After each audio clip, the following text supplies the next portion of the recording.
ইউরোপে যেতে লক্ষ লক্ষ টাকার প্রয়োজন প্রচলিত এমন ধারণাটি এক অর্থে ভুল। কেননা ইউরোপের এমন অনেক দেশ রয়েছে যেখানে মাত্র কয়েক লাখ টাকায় পাড়ি দেওয়া যায় স্বপ্ন পূরণের লক্ষ্যে। এর মধ্যে অন্যতম ইউরোপের দেশ হাঙ্গেরি। মাত্র 4 লাখ টাকা খরচে পাওয়া যায় হাঙ্গেরির ওয়ার্ক পারমিট ভিসা, যেখানে বেতন হিসেবে থাকে 1 লক্ষ টাকা। আজকের ভিডিওতে জানাবো কিভাবে আর কি যোগ্যতা থাকলে আবেদন করা যাবে এই ভিসার জন্য। মধ্য ইউরোপের স্থলবেষ্টিত দেশ হাঙ্গেরি। সীমান্তবর্তী রাষ্ট্রগুলো হল Ukraine, Romania, Serbia, Croatia, Slovenia, Austria ও স্লোভাকিয়া। ইউরোপের দেশ সবাই বাংলাদেশ সহ বিশ্বের বিভিন্ন দেশ থেকে এই দেশটিতে ওয়ার্ক পারমিট ভিসা কিংবা স্টুডেন্ট ভিসা নিয়ে পাড়ি জমাচ্ছে লাখো মানুষ। বর্তমানে বাংলাদেশ থেকে হাঙ্গেরিতে কাজের উদ্দেশ্যে প্রচুর বাংলাদেশি অবস্থান করছেন। এর একটি বড় কারণ হাঙ্গেরি ওয়ার্ক পারমিট ভিসা দিচ্ছে খুব সহজেই। এর আগে বাংলাদেশ থেকে হাঙ্গেরিতে প্রবেশ করতে হলে ইউরোপের অন্য রাষ্ট্রে প্রবেশ করে তারপর হাঙ্গেরিতে যেতে হতো, কিন্তু বর্তমানে সময় বদলেছে। এখন হাঙ্গেরিতে প্রচুর পরিমাণে কাজ পাওয়া যাচ্ছে। এই কারণে আপনি বাংলাদেশ থেকেই কাজের ভিসা নিয়ে হাঙ্গেরিতে যেতে পারবেন। হাঙ্গেরিতে ওয়ার্ক পারমিট ভিসা ও রেসিডেন্স পারমিট, পরিবহন ও অন্যান্য খরচ সহ সর্বমোট 2300 ইউরো খরচ হতে পারে। তবে বিভিন্ন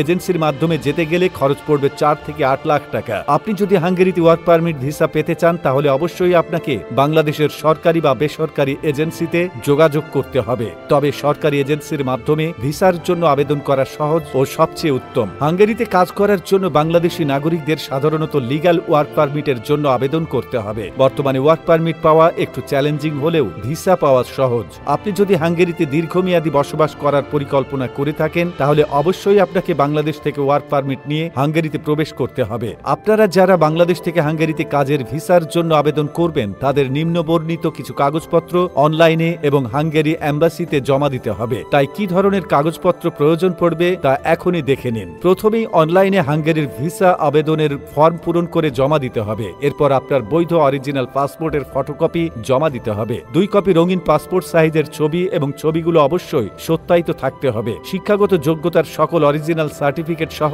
হাঙ্গেরিতে অবস্থিত যে কোনো একটি কোম্পানির সাথে চুক্তির ডকুমেন্টস। এরপর অবশ্যই আপনাকে হাঙ্গেরিতে বৈধ ভিসার জন্য আবেদন করতে হবে। আগের তুলনায় হাঙ্গেরিতে কাজের বেতন বৃদ্ধি পেয়েছে। এখন বর্তমানে একজন শ্রমিকের মোটামুটি বেতন 65,000 থেকে শুরু করে 1 লক্ষ টাকা পর্যন্ত। হাঙ্গেরিতে যাদের ফ্যাক্টরি ভিসা হয় তাদের বেতন আগের তুলনায় অনেকটাই বেড়েছে। বর্তমানে 70,000 টাকা থেকে শুরু করে 80,000 টাকা পর্যন্ত ফ্যাক্টরিতে ইনকাম করা যায়। যে সকল ব্যক্তি কাজে পারদর্শী তাদের বেতন 1 লাখ টাকার উপর পর্যন্ত হয়ে থাকে। বর্তমান সময়ে অনেকেই ওয়ার্ক পারমিট ভিসার নামে প্রতারণার শিকার হচ্ছেন। এ কারণে বাংলাদেশ থেকে বৈধ পথে হাঙ্গেরি যেতে চাইলে অবশ্যই সরকারি বা বেসরকারি এজেন্সির মাধ্যমে হাঙ্গেরি যাওয়ার চেষ্টা করা উচিত বলে জানিয়েছে সংশ্লিষ্টরা। এছাড়াও এজেন্সি ছাড়া কখনোই পাসপোর্ট অন্য কারো কাছে জমা না দেওয়ার পরামর্শ দিয়েছেন তারা।